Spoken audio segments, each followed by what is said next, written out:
തൻ്റെ യജമാനൻ മരിച്ചതറിയാതെ 9 വർഷത്തിലധികം യജമാനൻ തിരിച്ചു വരുന്നതും കാത്ത് രാപ്പകൽ റെയിൽവേ സ്റ്റേഷനിൽ കാത്തിരുന്ന് ഒടുക്കം ആ സ്റ്റേഷനിൽ തന്നെ മരിച്ചു വീണ ഒരു നായയുണ്ട്, ഹാച്ചിക്കോ.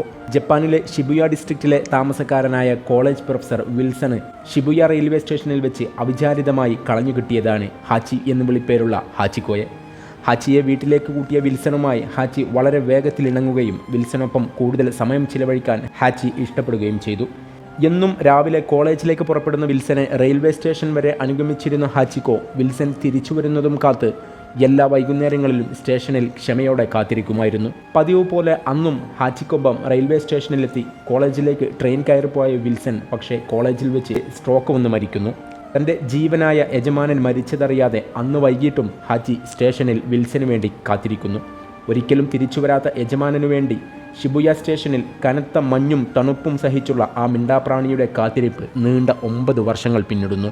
ഒടുക്കം 1935 മാർച്ച് 8 ഷിബുയ സ്റ്റേഷനിൽ തൻ്റെ യജമാനനെ അവസാനമായി യാത്രയാക്കി യജമാനു വേണ്ടി 9 വർഷം കാത്തുകിടന്ന അതേ സ്ഥലത്ത് തന്നെ ഹാച്ചിക്കോ എന്നേക്കുമായി കണ്ണുകളടച്ചു. തൻ്റെ മാസ്റ്ററോടുള്ള ഹാച്ചിയുടെ അടങ്ങാത്ത സ്നേഹവും മരണം വരെയുള്ള കാത്തിരിപ്പും നിരവധി പുസ്തകങ്ങളിലും സിനിമകളിലുമായി പലകുറി പകർത്തപ്പെട്ടിട്ടുണ്ട്. വിശ്വസ്തതയുടെയും സ്നേഹത്തിൻ്റെയും സിംബലായി ആദരിക്കപ്പെടുന്ന ഹാച്ചിയുടെ വെങ്കല പ്രതിമ ജപ്പാനിൽ 5 വ്യത്യസ്ത സ്ഥലങ്ങളിൽ സ്ഥാപിച്ചിട്ടുണ്ട്. ഷിബുയ റെയിൽവേ സ്റ്റേഷന് പുറത്ത് വെങ്കല രൂപത്തിൽ യജമാനനെ ഹാച്ചി ഇന്നും കാത്തിരിക്കുന്നുണ്ട്.